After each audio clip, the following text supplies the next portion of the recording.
السلام علیکم دوستو آج 1 جنوری 2020 بدھ کا دن ہے۔ دنیا کی بڑی اور بہترین اپڈیٹس میں آج آپ سنیں گے کہ آپریشن کے دوران آگ لگنے سے مریضہ جل کر ہلاک، بھارتی وزیر اعلیٰ کیرالہ کا متنازع شہریت قانون لاگو کرنے سے انکار، حزب اللہ سمیت ایران نواز گروہوں کا امریکی سفارت خانے پر دعویٰ، جنرل بپن راوت بھارت کے پہلے چیف آف ڈیفنس سٹاف مقرر، غیر ملکی سیاح پاکستان کے ان 9 مقامات پر ضرور جائیں، برطانوی رپورٹ، بھارتی وزیر اعظم نریندر مودی کی رہائش گاہ کے نزدیک آگ لگ گئی، سوڈان میں استاد کے قتل پر خفیہ ایجنسی کے 29 اہلکاروں کو سزائے موت، مودی کا خوف بڑھنے لگا، ریلی میں چہرے کی شناخت کرنے والے سافٹ ویئر سے نگرانی، دنیا نئے سال کا جشن کیسے منائے گی؟ تو آئیے دوستو چلتے ہیں اب خبروں کی ڈیٹیل کی طرف، لیکن اس سے پہلے اگر ہو سکے تو چینل کو لائک اور سبسکرائب ضرور کیجیے گا، شکریہ۔ دوستو عام طور پر کسی بھی مریض کا آپریشن ایسے حالات یا ایسی ٹیکنیک سے نہیں کیا جاتا جس سے مریض کے جلس جانے کا امکان ہو۔ تاہم ملک رومانیہ میں ایک خاتون مریضہ کو اس وقت آگ نے لپیٹ میں لے لیا جب ڈاکٹرز ان کی سرجری کر رہے تھے۔ ہاسپٹل میں ڈاکٹرز کی جانب سے کینسر کی مریضہ کا آپریشن کیا جا رہا تھا کہ اس دوران مریضہ کو آگ نے لپیٹ میں لے لیا۔ مریضہ کے جسم پر شراب کا استعمال کیا اور بعد ازاں الیکٹرک آلے سے ان کا آپریشن کرنے لگے تو آگ بھڑک اٹھی۔ آگ بھڑکنے سے مریضہ کا 40% جسم جلس گیا اور وہ دوران علاج 1 ہفتے کے بعد دم توڑ گئی۔ واقعہ میڈیا پر آنے کے بعد ملک بھر میں ڈاکٹروں کے خلاف مظاہرے کیے جا رہے ہیں، جبکہ لوگ سوشل میڈیا پر غم و غصے کا اظہار کر رہے ہیں۔ حیرانگی کی بات یہ ہے کہ متاثرہ مریضہ کے اہل خانہ کو اس بات کا علم ہی نہیں کہ ان کی مریضہ سرجری کے دوران آگ لگنے سے جلس گئی تھی۔ اہل خانہ کے مطابق انہیں میڈیا رپورٹس کے ذریعے اس بات کا علم ہوا کہ ان کی مریضہ آگ لگنے سے جلس گئی تھی۔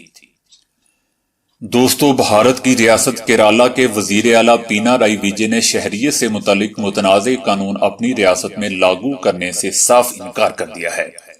وزیر اعلیٰ نے اسمبلی اجلاس میں قانون کے خلاف اسمبلی میں قرارداد بھی پیش کر دی ہے۔ دوستو عراق کے شہر بغداد میں ہزاروں مظاہرین اور ملیشیا کے جنگجوؤں نے امریکی سفارت خانے کے باہر جمع ہو کر پرتشدد احتجاج کیا اور سفارت خانے کے احاطے میں داخل ہونے میں کامیاب ہو گئے اور ایک گارڈ ٹاور کو بھی نظر آتش کر دیا۔ امریکی سفیر اور سفارتی عملے کو وہاں سے نکال لیا گیا ہے۔ مظاہرین ایرانی حمایت یافتہ ملیشیا کتائب حزب اللہ کے اڈوں پر امریکی فضائی حملوں کے خلاف مظاہرے کر رہے تھے۔ امریکی افواج نے یہ حملہ ایک عراقی فوجی اڈے پر راکٹ حملے میں امریکی جاسوس کی ہلاکت کے رد عمل میں کیا تھا، جس میں بقول امریکہ کے 25 جنگجو مارے گئے تھے۔ اس کے علاوہ مظاہرین نے پانی کی بوتلیں سفارت خانے پر ماریں اور باہر لگے سیکیورٹی کیمرے توڑ دیے۔ دیواروں اور کھڑکیوں پر کتائب حزب اللہ کی حمایت میں وال چاکنگ بھی کی، جبکہ عمارت کے گرد موجود باڑ پر کتائب حزب اللہ کے پرچم آویزاں کر دیے گئے۔ ان حملوں کے بعد ایران اور امریکہ کے درمیان عراق میں پراکسی جنگ کا خطرہ مزید بڑھ گیا ہے۔ دوستو ادھر بھارت کے army chief general Bipin Rawat کو عہدے سے سبکدوش ہونے سے ایک دن پہلے ملک کا پہلا چیف آف ڈیفنس سٹاف نامزد کر دیا گیا ہے۔ یہ عہدہ 4 اسٹار جنرل کے مساوی اور تینوں افواج کے سربراہوں سے اوپر ہوگا۔ بھارت کی کارگل جنگ کی شکست کے بعد 2001 میں اس وقت کے نائب وزیر اعظم لال کرشن اڈوانی نے صدارت میں قائم وزارتی گروپ نے جائزے کے دوران پایا کہ تینوں افواج کے درمیان تال میل کی کمی تھی اور تینوں کے درمیان ٹھیک سے تال میل ہوتا تو کارگل میں نقصان کو کافی کم کیا جا سکتا تھا۔ اس وقت چیف آف ڈیفنس سٹاف کا عہدہ قائم کرنے کی سفارش کی گئی تھی۔ اس کے 20 برس بعد اس برس 15 اگست کو یوم آزادی کے موقع پر لال قلعہ سے اپنی روایتی تقریر میں وزیر اعظم نریندر مودی نے CDS کا عہدہ قائم کرنے کا اعلان کیا تھا۔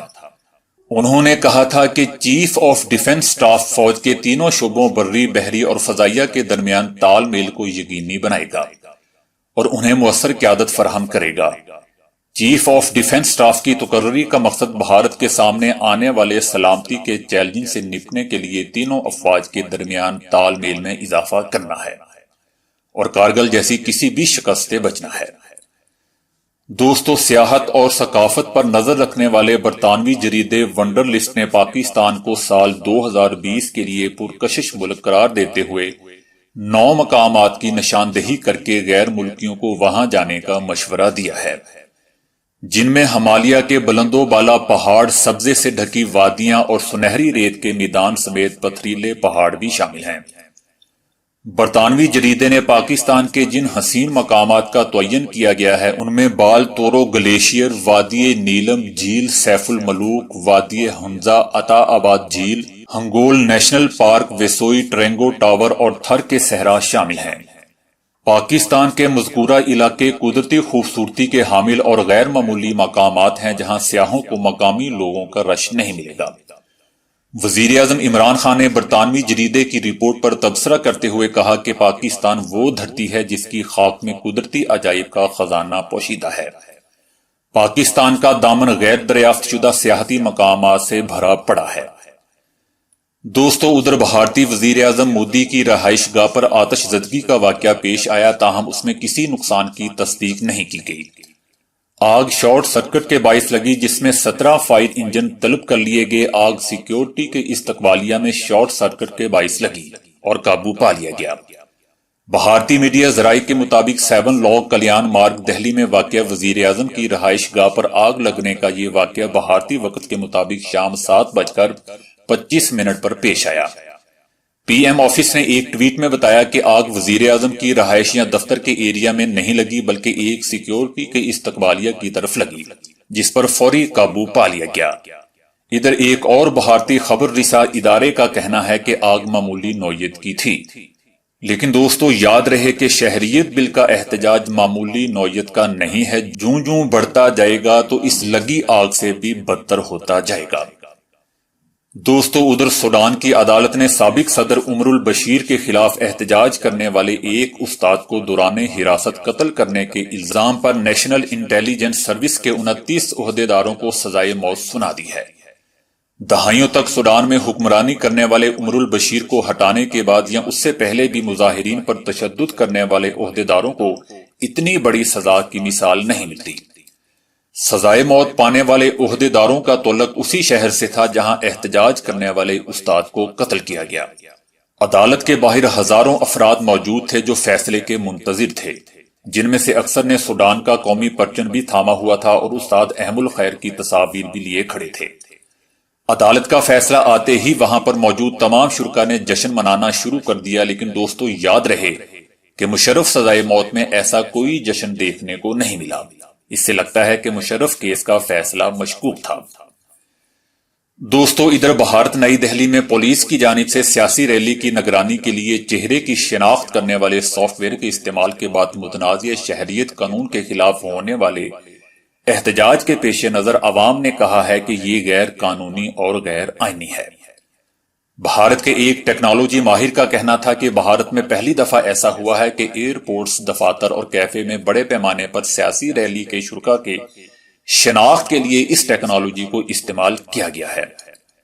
انٹرنیٹ فریڈم کے ڈائریکٹر اپار گپتا کا کہنا تھا کہ عوامی اجتماع میں شرکاء کی شناخت اور نگرانی غیر قانونی اور غیر آئینی ہے۔ یہ ایک عوام کی نگرانی کرنے کا قدم ہے۔ ان کا کہنا تھا کہ عوامی احتجاج سے ڈیٹا بیس بنانا عام بھارتی شہریوں کے اجتماع، آزادی اور سیاسی معاملے میں شمولیت کے حقوق کی براہ راست خلاف ورزی ہے۔ لیکن دہلی پولیس کا کہنا ہے کہ ٹیکنالوجی کا استعمال ریلی کو ممکنہ طور پر نشانہ بنانے کی مصدقہ خفیہ اطلاع پر کیا گیا ہے۔